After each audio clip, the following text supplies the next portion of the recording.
फिर हम अगले सीन में देखते हैं कि शेफ़ मियांग के मछली काटने के अंदाज़ को देख के बोलता है कि तुम गलत कर रहे हो। तो शेफ़ मियांग बोलता है कि तुम अपने काम में ध्यान दो, दूसरों की गलतियाँ मत निकालो। इतने में जियोंग आ जाती है अपने सारे सामान लेकर और खाना बनाना शुरू कर देती है। जियोंग फटाफट आटा गूंदना शुरू कर देती है पास्ता बनाने के लिए। वहाँ दूसरी तरफ बाकी बावर्ची लोग ज़ोर शोर से अपना खाना बनाना चालू रख रहे थे और अजीब अजीब मुंह से आवाज़ भी निकाल रहे थे राजा और राजमाता को इम्प्रेस करने के लिए। फिर शुरू होता है राजा की बाकी गर्लफ्रेंड्स के बीच कानाफूसी कि जियोंग आखिर बना क्या रही है, सिर्फ कुछ लच्छे। अपेरेंटली उस ज़माने में नूडल्स को कुछ लच्छे ही बोला जाता था। और फिर वो स्पिनच को उबालते हुए देखकर उन लोग को लगा कि ये क्या अजीब बना रही है, लेकिन जियोंग तो पास्ता इन पेस्टो सॉस बना रही थी और इन गवारों को कौन समझाए। बहरहाल राजा को टेंशन हो रही थी कि जियोंग क्या करेगी, टाइम पे ख़त्म कर पाएगी भी या नहीं। पर औरतें तो औरतें ही होती हैं, चाहे वो जोजोन पीरियड हो या आज का ज़माना। उन लोगों में कानाफूसी शुरू हो गई कि जियोंग कुछ अजीब सा बेकार सा बना रही है और लगता है कि आज डायन के हाथ तो कटने ही वाले हैं। उनके पास कोई सिंपैथी नहीं थी उनके पास। फिर राजमाता इन दो राज सखियों की गॉसिप को रोकने के लिए अच्छे से उन लोगों को डांटा। खाना बनाते बनाते जियोंग के दिमाग में चल रहा था कि वो कैसे शोरबे में एक ताज़ा अनोखा स्वाद लेकर आए जिसको पहले किसी ने ना चखा हो। फिर जियोंग को याद आता है कि वो जब डोंगजंग पेस्ट ले रही थी तो राजा के असिस्टेंट ने उसे बोला था कि राजमाता जब शादी करके पहली बार महल में आई थी तो उनको अपने माता पिता की बड़ी याद आ रही थी, खासकर उनके माँ के हाथ का बना हुआ डोंगजंग पेस्ट का शोरबा। ये स्वाद उन्हें फिर कभी भी किसी के बावर्ची के हाथ बना शोरबा में नहीं मिली, इसीलिए उस स्वाद के लिए वो आज भी तरसती है, क्योंकि उनके माँ के हाथ के बने शोरबे में कुछ अलग सा ही ताजगी था और अलग सा ही टेस्ट था। फिर जियोंग सोचते सोचते उसके दिमाग में एक आइडिया आता है कि कुछ ऐसा एक इंग्रेडिएंट हो सकता है जिससे वो ताज़ा फ्लेवर उसके शोरबे में आए।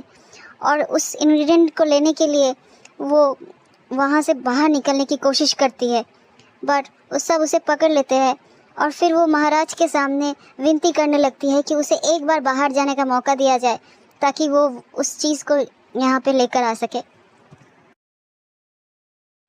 इस पे मोकजू बोलती है कि जियोंग को कतई यहाँ से बाहर निकलने की आज्ञा ना दी जाए, क्योंकि बाकी सारे बावर्ची लोग तो खाना अपने आखिरी पड़ाव पे पहुँच चुके हैं और ये अभी अपना खाना बदलने की कोशिश कर रही है, इसलिए वो बाहर जाना चाहती है। ऐसे करके वो राजा का कान भरने की कोशिश करती है, लेकिन राजा को लगता है कि उसे एक मौका तो देना ही चाहिए। दीजिए, और अगर ये फिर भी हार जाए तो आप इसके दोनों हाथ काट देना। राजा की ये बात सुन के तो जियोंग के होश उड़ जाते हैं और देखिए कैसा राजा है, इतना एहसान फरामोश। जियोंग उसे अच्छे अच्छे खाने बना बना के खिलाती रही, पर बदले में उसने देखिए क्या कैसा डिसीजन ले रहा है। जियोंग तो राजा को साइको समझती है। फिर जियोंग देखती है कि उस ज़माने की घड़ी में ज़्यादा समय बचा नहीं था, तो जियोंग अब तो बाहर जा नहीं सकती खुद इंग्रेडिएंट्स लाने के लिए। तो उसके दिमाग में एक आइडिया आया। वो भागकर गिलगुम के पास जाती है और उसके कान में वो बोलती है कि वो सीक्रेट इंग्रेडिएंट जल्दी से लेकर आओ। गिलगुम तो बहुत ही लॉयल फ्रेंड है, वो उसकी हर बात समझ लेती है और वो जल्दी से भाग के जाती है वो इंग्रेडिएंट लाने के लिए। पर मोकजू तो ठहरी इस कहानी की वैम्प, तो उसके दिमाग में हमेशा शातिर प्लान तैयार रहता है। तो उसने अपने असिस्टेंट को आंखों ही आंखों में इशारा कर दिया और उसने भी सर झुका के बोला कि कुछ मत सोचिए मैडम, आपका हर काम हो जाएगा। फिर हम अगले सीन में देखते हैं कि गिलगुम दौड़ के जा रही है वो सीक्रेट इंग्रेडिएंट अपने हाथ में लेकर, पर तभी उस किसी ने उसको पीछे से धक्का मारा और वो सीढ़ियों से लुढ़क के गिर गई।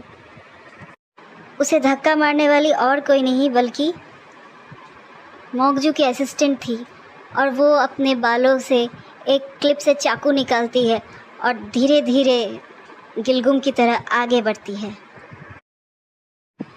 यहाँ जियोंग इस सोच में पड़ी हुई है कि वो गिलगुम कहाँ रह गई, उसको इतनी देर क्यों हो रही है। फिर अगले सीन में हम देखते हैं कि बावर्ची योम और मियांग के खाने बिल्कुल तैयार हैं।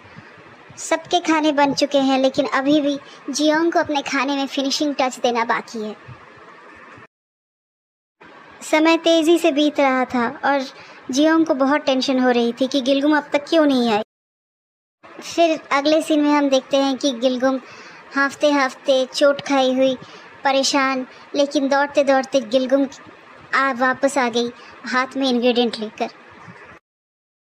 क्या जियोंग फिर से अपने स्वाद का जादू चला पाएगी इस सीक्रेट इंग्रेडिएंट के साथ? ये जानने के लिए मेरे अगले वीडियो का इंतज़ार करें।